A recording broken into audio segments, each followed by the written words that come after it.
Good morning, everyone. It's Lee Henson, President and Founder of AgileDad, and it's time for today's edition of Daily Stand-Up. Without any further ado, let's get started. So someone sent me an article that they wanted me to review. It was an article from scrum.org, and it talks about transparency, inspection, and adaptation. So it's talking about the empirical process. And the question comes up about how we apply those in our life. And in a recent training I had, one of my students mentioned, they say, Lee, man, I took your training like over a year ago and I barely recognize you. They're like, it's like you lost so much weight, man. I told them, thank you. I've lost 55 pounds. So I'm proud of that achievement. I'm well on my way, but I've still got a long way to go. Trust me, I've still got at least 50 to go. And I think this question kind of ties in. So they started out this article on scrum.org. And I want to say it was by Barath, if I'm not mistaken. And if it's not, I apologize, but I want to say that to put it out there.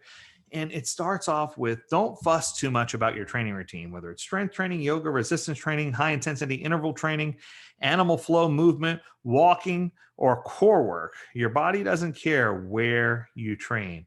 It could be on a terrace, a garage, a field, a track, a 4-foot space in your living room. I had one young lady who I saw who put her Echelon bike in a shower because they had a shower downstairs and it was accessible. Just kind of funny, take advantage of every possible space. She said the advantage there was that if she sweat, she didn't have to worry about the sweat dripping on her floor. I thought that was absolutely funny, but you need to find what you can to do, right? To create resistance so that your body can become better, so your body can become stronger. It doesn't require costly gym membership, hyped up supplements, or any ill-formed coach to tell you you can do it to keep you fit and healthy. Your body simply learns to respond to how consistent you are. Now, here's what's interesting. A lot of people say in Agile, you need to focus on outcome over output, which I firmly agree with. But I think you also need to put some focus on input. Let me explain. So if you're trying to become healthy, one of the first things they tell you is diet matters, right? What you feed your body results in what your body craves for. So if you're going to feed your body a ton of sugar, it's going to crave more sugar and it's not going to use the tools that you're giving it properly. If you can find a way to control your urges and control your appetites and you control your input, it's going to make it easy for your body to know what to do with the energy that's provided to it when it receives that energy, right? So I think the key here is your body learns how to respond to how consistent you are with your workouts, to the foods that you eat, and to how hard you work. Your intent here is to show up and listen to your body and prioritize how you're going to do things. So if this was an Agile project, I would say set up a backlog that talks about what type of things you choose to do throughout the day. How lethargic are you versus how much movement do you get, right? Figure out how your movement's going to be throughout the day, program yourself around it, get in an early morning bike ride, do whatever you have to do, get an early morning walk. It doesn't have to be something huge, but do something to help your body know, hey, I'm fighting through this, right? But the biggest and most important piece of this is to keep it simple. Don't sit here and get all crappy and fussy about where you train.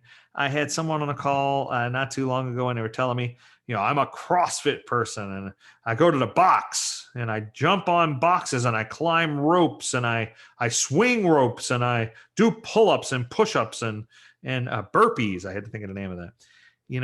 And the truth is, it doesn't matter whether you're doing all those things at home or whether you're doing those things in some kind of controlled environment. The key to having results consistently is consistency. If you consistently exercise and you consistently adjust and adapt your diet, you'll see results. You'll see progress. Now, I can tell you right now, for me, I hit a plateau recently where I didn't lose a ton of weight, but what I noticed was that I was losing a ton of inches. My body shape was changing. Things were changing inside. And I was just as happy with that because losing an inch for me is probably more valuable than losing 10 pounds, right? If I could maintain my current weight and just lose all the inches in the places that I wanted, I'd be a happy camper, right?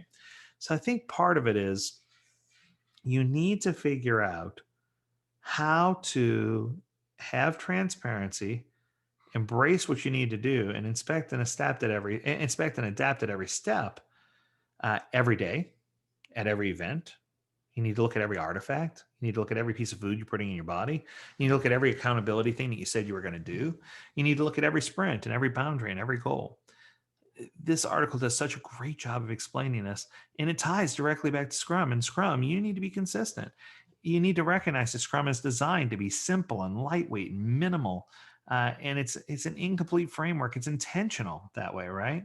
So that you can adapt and do the things that you need to do in order to be successful. You often hear me say, if you've ever been to one of my trainings or to any one of my counseling sessions, that Agile to me is a pragmatic, psychology based approach to doing things differently, to approaching work differently. And it doesn't require any kind of costly, complex framework or specific training courses to embody agility and elevate value delivery. It does require you to take some simple vitamins. So, the vitamins that you have to take, you need to make sure you take lots of vitamin F. I know you're thinking vitamin F. Yeah, it's vitamin focus, right? You need to be focused on what you should be doing. You need to focus on the things that you're trying to do. You need to make sure that you understand what you're focused on and that you maintain a high level of focus in order to be successful. You need a ton of vitamin O. That's openness. And you need to be open and transparent about what's happening and try not to be misleading about the things that you're doing. You need to have a substantial dose of vitamin R, which is respect. You need to be respectful of people, the process, the framework, the things that you're working on. You need to show respect to your peers. You need to be respectful to all those that you work with, and that's going to help. And of course, nothing is complete without a strong, healthy dose of vitamin C. Vitamin C is commitment. You're going to make those commitments and keep them. And then finally, vitamin E, which is extreme courage. And I think that if you look at this and you just take the time and inspect the trends of what's happening inside of your workflow, that'll be easy for you to implement the right actions, the correct actions, right? So the truth is, if you're doing inspection, but you're doing it without transparency, you're misleading people. You need to do inspect, but you need to be transparent and say, hey, let's look into this and see how it's going and make sure everyone's aware of what you're trying to do, right? Um, the truth is, inspection enables adaptation. Inspection without making changes is pointless. Trying to do the same thing over and over again, but expecting a different result, the definition of insanity, right? So we need to make sure that we are willing and ready to adapt and make the changes necessary in order for us to be successful. You know, I think that whether it's trying to find success in our daily routine so that we can be a stronger person, or whether it's finding time to change and to adapt and to adjust our daily agile routine, I think that either way, we need to strengthen those muscles. We need to do some resistance training. So, my challenge for you, my homework is to find a way to work out those muscles. One of those would be to share what you know, and you already here, so you know about the Daily Stand Up podcast. Share that with at least one other person today. Tell them, hey, check this out. This is something you need to listen to, because I think the more people that we get on board listening to this and the more we create a movement, the easier it's going to be for us to say, scrum on and to get it going and to just really drive things in the right direction, because scrum was never intended to be something difficult. I tried to tell that to the people who created the Scrum doc or the disciplined agile delivery doc. Scrum or agile in general was never intended to be complex. It was always intended to be something simple, straightforward, and something easy. And that's why I appreciate Jeff and Ken and their willingness to get that Scrum guide down to 13 pages, because I think that that's just brilliant. If we keep things simple, if we keep things focused, that's going to help us be successful. So I hope you enjoyed this edition of the Daily Stand Up. We encourage you, as always, to tune in at agiledad.com, where you can learn more about this topic and plenty of other topics. We got a lot going on over there, a lot going on for free. So we encourage you to dig in, sink your teeth in, and find something that appeals to you. Until next time, we encourage you to stay healthy, stay well, and stay agile, my friends. Do take care.